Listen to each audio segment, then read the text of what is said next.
Hey guys, for those of you that are new to following me, then welcome. For those of you that already follow me on Instagram and have followed me onto YouTube, welcome back. This is a very special reading documenting the full moon in Gemini that we will be experiencing on Monday, the 30th of November, 2020. Please note that the energies are interchangeable. They are not gender specific. Please take what resonates and discard the rest. If you'd like to book a personal reading with me, you can email me at moonbutterflytarot@gmail.com. Alternatively, you can direct message me on Instagram at the Mystic Moon, and all of the details will be listed in the description box below. So without further hesitation, we are going to get straight into this. Before I actually begin the reading part, I will actually be talking about the astrological aspects that are going to be affecting us and what this full moon means for us. Now, one of the most significant parts of this full moon is the fact that this is a full moon lunar eclipse. This is an eclipse season that we're actually entering. There will be another one that will follow afterwards. Now, the full moon in Gemini represents communication because Gemini is ruled by the planet Mercury. Mercury governs and rules over communication. So for me, this particular meaning is about communication of the truth and falling into alignment with your divine life purpose. This particular full moon is about balancing the lower mind, which is the Gemini energy, which deals with communication, logic, and pragmatism, and the higher mind, which is Sagittarius. We are in the season of Sagittarius. It governs the higher mind, dealing with religion, spirituality, philosophy, morality, and also law. Now, what's really significant is the fact that we had the lunar nodes, which shifted in May. And this is going to be quite significant with this particular full moon, simply because of the fact that the nodes, as they have been activated, will amplify the energy of the full moon. The nodes went from being in, I believe the North Node was in Cancer and then shifted to Gemini. The South Node was in Capricorn and then shifted to Sagittarius. Now, the North Node represents our divine life purpose. It represents our destiny. So with this being in the sign of Gemini, it really is about expressing our truth in terms of what it is that we want and being authentically in alignment with who we are. And having lived through and learned the dogmatic ways of control expressed through repressive authority, through Capricorn being in the South Node, and now we're going through this transformation in which we are connecting with our higher mind in Sagittarius season, in which we are exploring spirituality and intuition.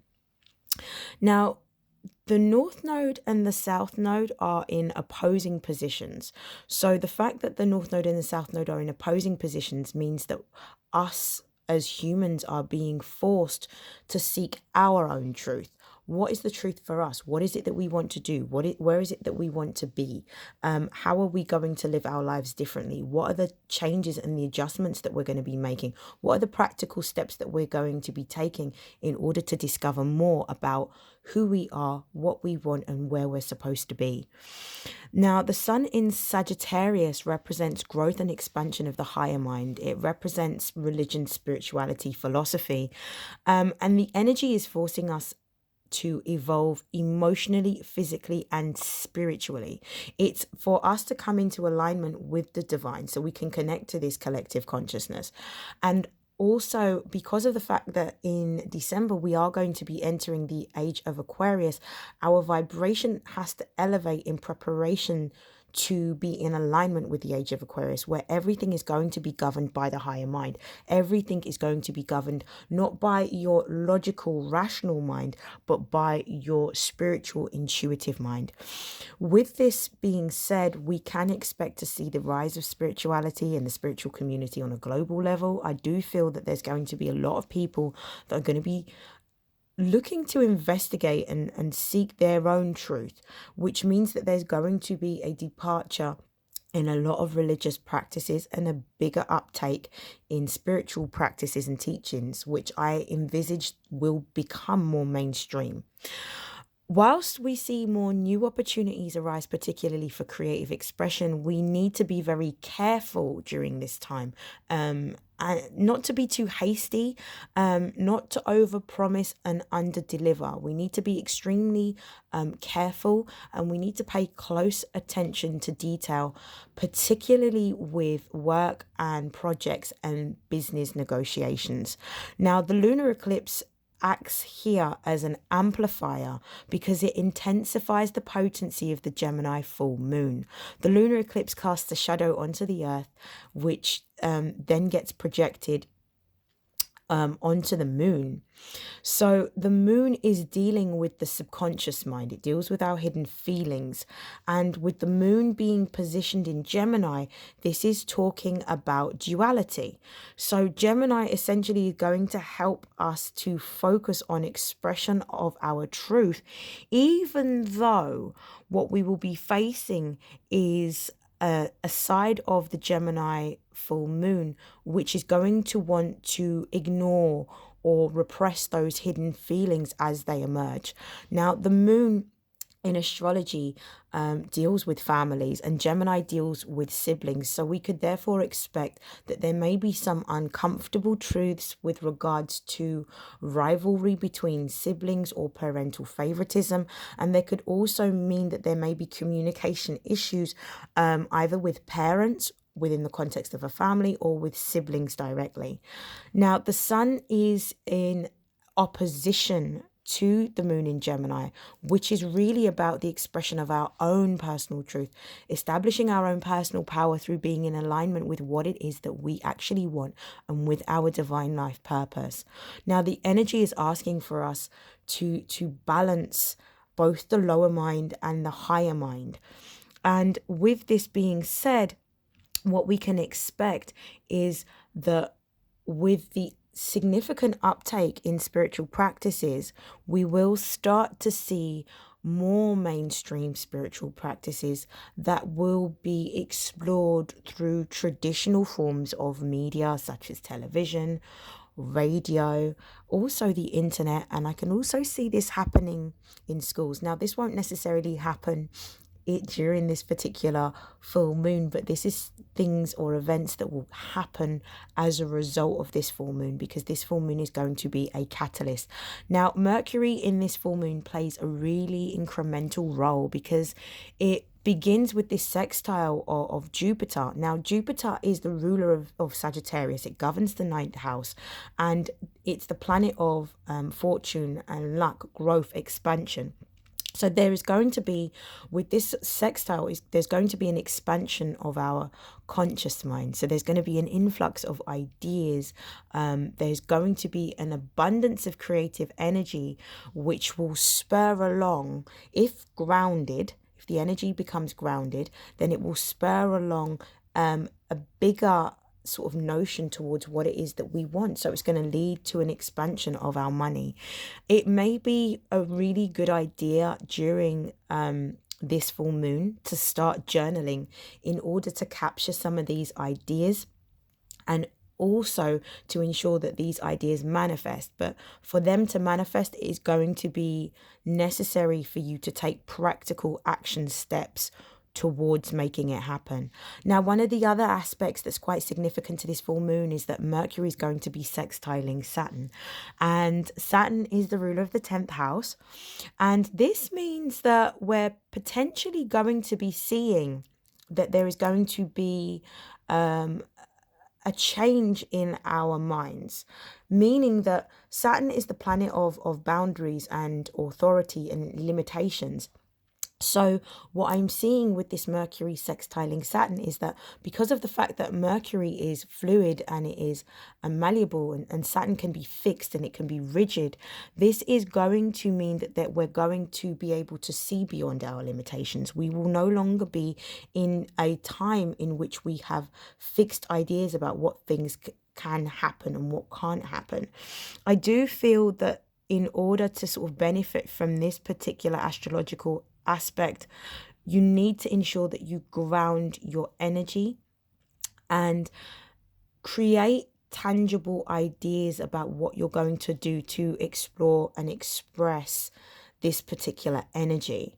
I do feel, because of the fact that the 10th house is ruled by Saturn and it's responsible for things to do with our achievements and our accomplishments and our career, there is definitely going to be an expansion of ideas that will either bring about a new career for some, bring about a new business idea for others, but it will essentially help to accelerate our overall achievement.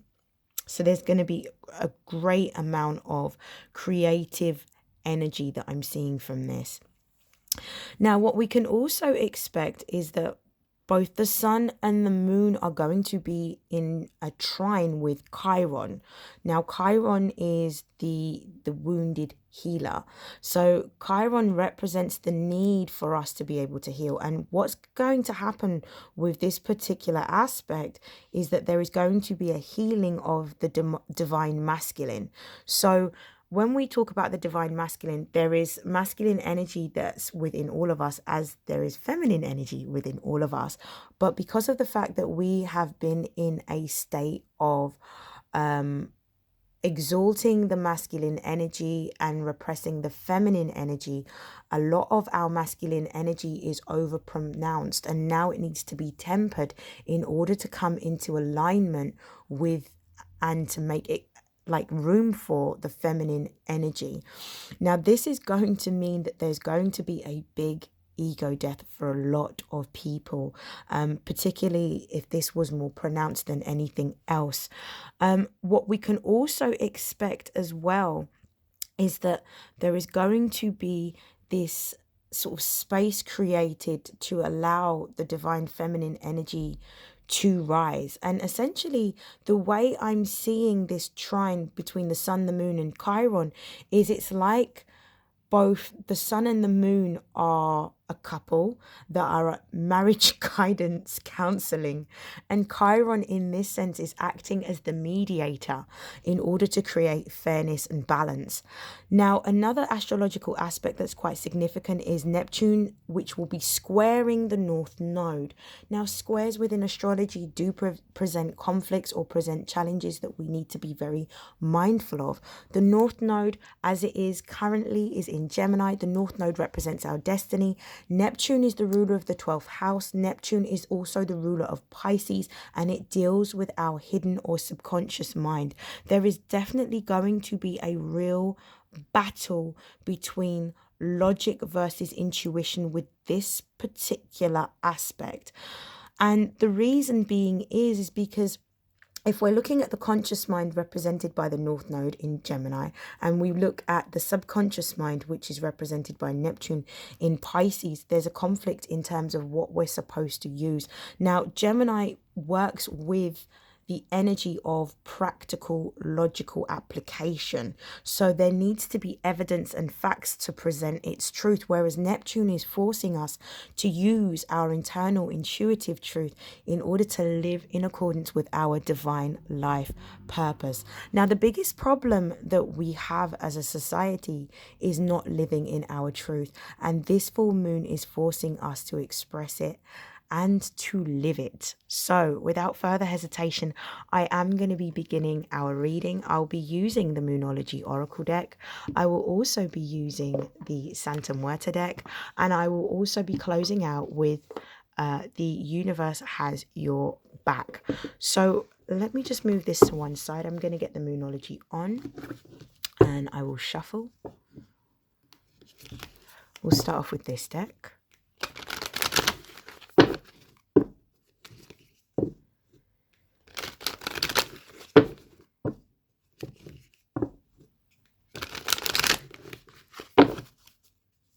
Okay, so what is the energy that we can expect during this full moon in Gemini? So we have two cards. We have It's Time to Release Negative Energy, full moon in Scorpio. We've got Luck is on Your Side, new moon in Sagittarius. And we'll go for one more.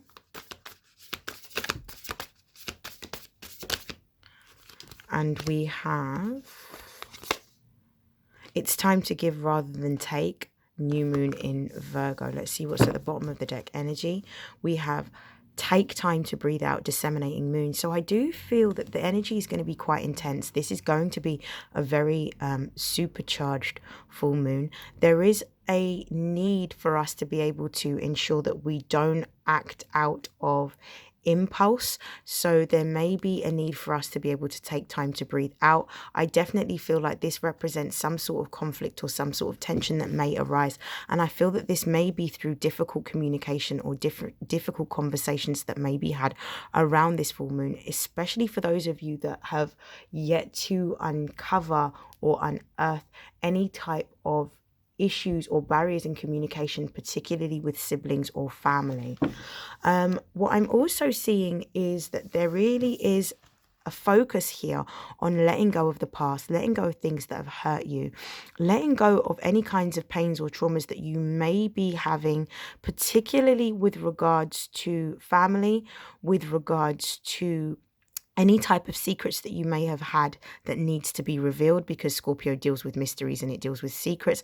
For others of you, it could even be issues with regards to intimacy, because Scorpio does rule intimacy. But there is a need for us to be able to face our fears.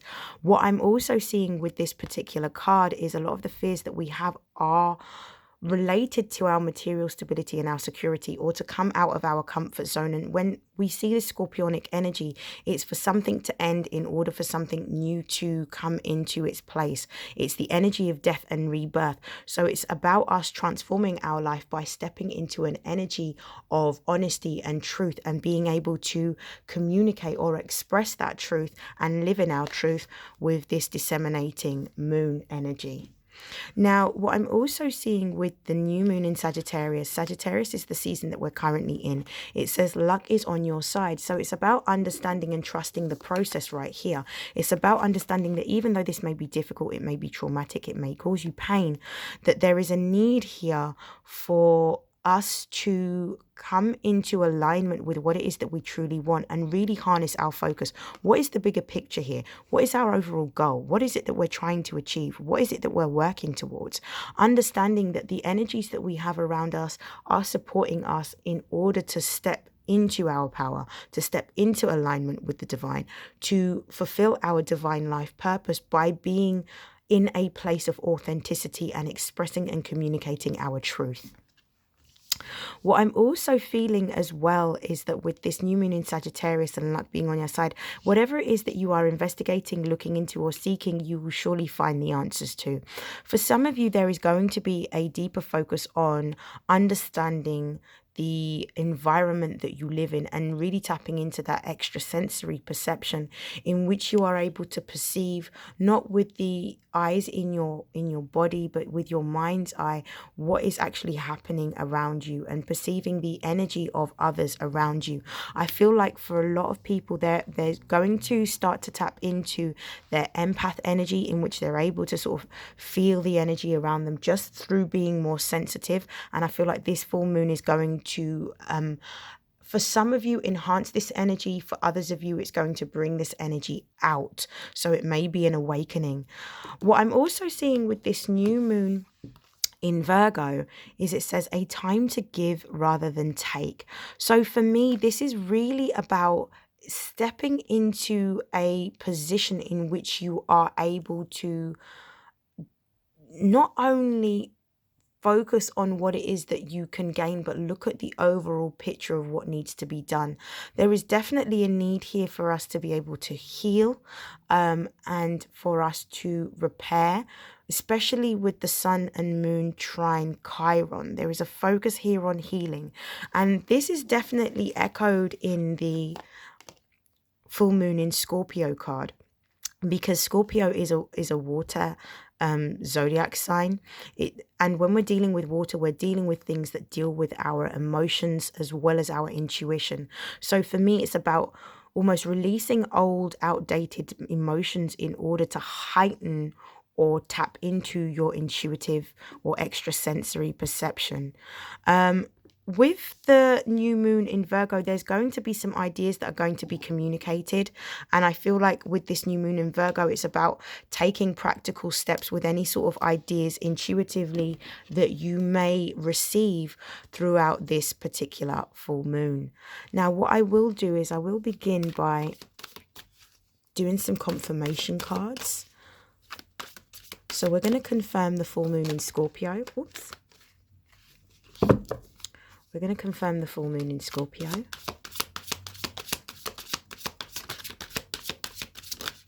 So the full moon in Scorpio is confirmed by the 10 of Wands, which for me represents the end of a cycle. This is a very karmic number, and it represents a completion. It represents something that is ending, but also a promise of a new beginning. Wands represents the element of fire. So we're talking about the zodiac signs of Leo, Aries, and also Sagittarius. The 10 of Wands is about leaving behind burdens in order to become free. Now, Wands deals with the energy of our sacral chakra. It deals with creative energy. It deals with our passions. It deals with the things that we want. So I feel like a lot of us, by facing our fears and letting our fears go, are going to have a deeper focus on what it is that we desire, what it is that we want, and stepping into a place of authenticity through releasing outdated things that no longer serve us, particularly emotions. For others of you, it could be patterns of behavior. For others, it could be thoughts, but it's definitely emotions that I'm feeling. Ones in which you are going to tap into the sort of creative energy of things that you wanted to do, possibly when you were younger. Bottom of the deck energy, we have the Six of Swords. So I do feel with this Six of Swords energy, with this Six of Swords energy, I do feel that there is... Oh, this is the Nine of Swords. I can never tell with this deck. With this Six of Swords energy, I definitely feel that we're moving into a time in which we're coming out of feeling conflicted about what it is that we want to do or where we want to go. Some of us have been living in our heads. Some of us have been living in our imagination for a very long time in terms of how we move forward. But now what we're doing is we're stepping out of just being caught in our thoughts and being conflicted with our thoughts or being conflicted with others. And instead, we're moving into a place in which we are seeking peace and tranquility. So we're moving into a calmer time. So this is absolutely beautiful. So I do feel like this is the transformative energy. It's almost like laying your burdens to rest, and then afterwards being able to be at peace as a result. So I'm going to confirm the new moon in Sagittarius. So the new moon in Sagittarius is confirmed by the Page of Pentacles. Bottom of the deck energy that we have here is the Sun, which is the card that rules over the sign of Leo, which tells us that everything is going to be okay. The Sun amplifies energy when it appears in a reading, and it really does represent happiness, joy, fulfillment, success, prosperity. But it also warns us about staying positive and staying optimistic and ensuring that we're keeping our vibrations high for what it is that we desire. Now, with the Page of Pentacles coming out, pages represent something that is new, something that is within its infancy stage. Pentacles represents all things to do with our physical and material security. So for me, the Page of Pentacles represents a new opportunity being presented. For some of you, this new opportunity is a new business. For some of you, this is a new creative endeavor. For others of you, this could even be a new job that is coming or a new career that you're moving towards with this Page of Pentacles energy. And it's definitely something that is divinely supported because of the fact that you're starting to move in alignment with what it is that you should be doing. Why is the Page of Pentacles here?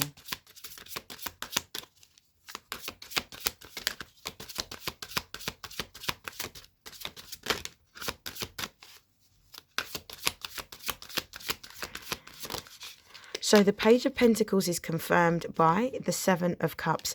So with the Seven of Cups, Bottom of the deck energy is still the Sun. With the Seven of Cups, 7 represents connecting to our higher mind, our intuitive mind. Cups represents the element of water, so it deals with our emotions and it deals with our intuition. And this particular card is about, it represents the Venus, the way in which we love in the sign of Scorpio, which it currently is. So we need to be very mindful of any types of sort of illusions or deceptions that we may be telling ourselves around what it is that we want. We're really being sort of told to sort of focus on paying close attention to our intuition and not just necessarily falling into an idea or choosing something without necessarily considering all of the implications. For me, this also represents being pretty confused simply because of the fact that the Seven of Cups presents many options to us in terms of what we can do and where we can go. So it's really about using, instead of our logical, practical mind, but really using our intuitive mind in terms of what it is that we want and where we want to go, and stepping into a place of authenticity, but with this Page of Pentacles energy grounding our ideas around what it is that we do. So not just having the idea, but taking practical steps towards that idea in order to manifest it and for it to actually come into fruition. Why is the new moon in Virgo here? Ooh. So we've got the Page of Wands. Why is the Page of Wands here, please? So the card that has flipped out is the Ace of Cups. As another card flipped out. And we also have the King of Pentacles. Perfect. Bottom of the deck energy is the Queen of Wands. The Queen of Wands represents the energy of creativity, passions. It's the energy of really focusing on what it is that you want. But this particular queen is a very powerful, passionate and entrepreneurial queen. She's able to manage quite a lot of things all at the same time. Now, with this creative energy or this creative expression being highlighted in this reading, we've got the Page of Wands again. So we've got double fire energy here. Now the page represents, again, a new opportunity, a new creative project or endeavor. There is one of the opportunities that are going to be presented here, which we can see from the Seven of Cups, which represents being confused about which opportunity to choose. The opportunity that you're going to be taking is one that you feel the most passionate about. It's one that you've always wanted to do. Potentially for some of you, it's something that you may have wanted to do from when you were a child. This could be art, this could be dance, it could be music, it could be literature, it could be product design. It's literally going to be different from every single person. For some of you, it could even be, I'm seeing writing a book or writing a film script. For others of you, I definitely feel like art is going to be something that is going to fuel your passion or your drive towards something new. But whatever this new opportunity is, whatever this new project is, we have the Ace of Cups here. Now, the Ace of Cups represents for me a divinely guided new opportunity, a divinely guided new beginning, a beginning in which you are going to feel an abundance of growth, not only within your emotions, abundance of growth within your intuition. For some of you, you're going to have an expanded consciousness as a result of this particular full moon. But this for me represents a blessing coming in, a divinely guided blessing that's putting you in alignment with what it is that you want to do. For some of you, what I'm seeing, this Ace of Cups could represent working within possibly something that may be spiritual, something that might be occult. Some of you may be mediums, some of you may be tarot readers, some of you may be astrologists, root workers. You may be even sort of Reiki practitioners. You could be crystal healers. I definitely feel like the business that a lot of you are going to be moving towards potentially is going to be something that may be spiritual, or for others of you, it could be something in which you are caring for, looking after, or nurturing another. So you're going to be providing something that is of service to not only yourself, but to humanity as a whole. And then the final card that we've got here is the King of Pentacles. Now, the King of Pentacles represents prosperity, abundance, success, somebody who is accomplished in what they're doing. So for me, this talks about the fact that whatever idea that it is that you have, whatever idea that you develop over this particular full moon period, not only will it be divinely supported and you're going to be doing what it is that you're passionate about because of the fact that it's for the greater good of humanity, but it's definitely something that's going to make you money. It's definitely something that's going to give you stability and security materially. Now, what I will do to close out your reading, I will pull from the universe has your back.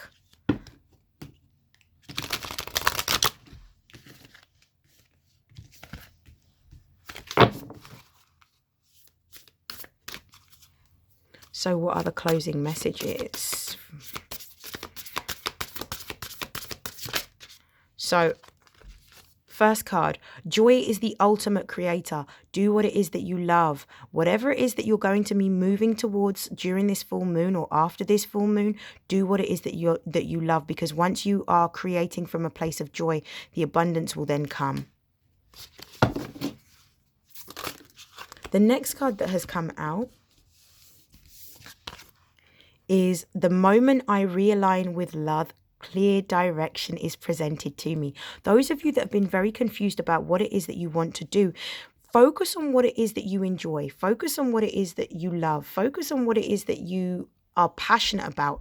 Once you discover your talent through your passion, what you will then find is that doors and pathways will open up, enabling you to pursue what it is that you've always wanted to do.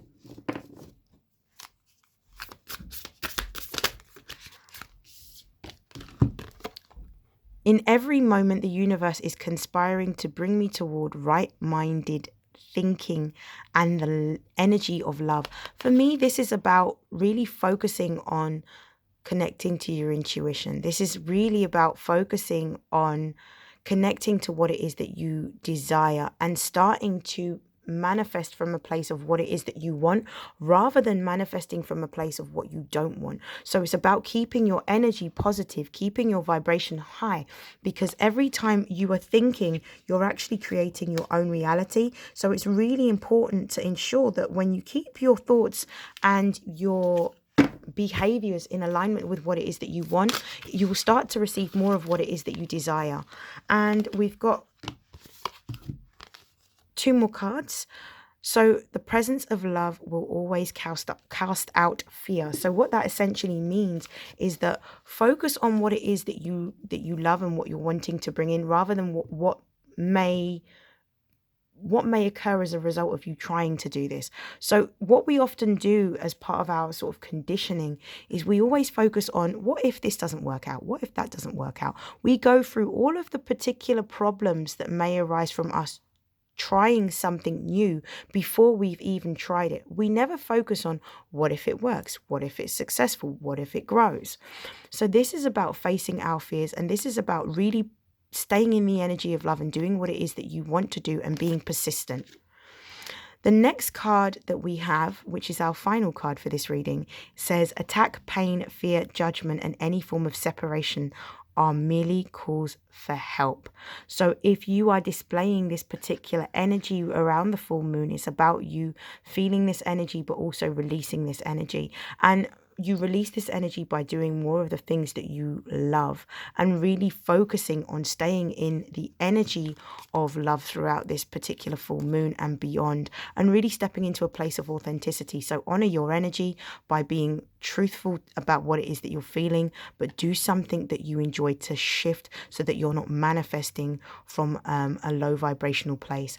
I hope that this has helped. I hope that this has resonated, and I wish you all a very, very happy full moon. Take care. Bye.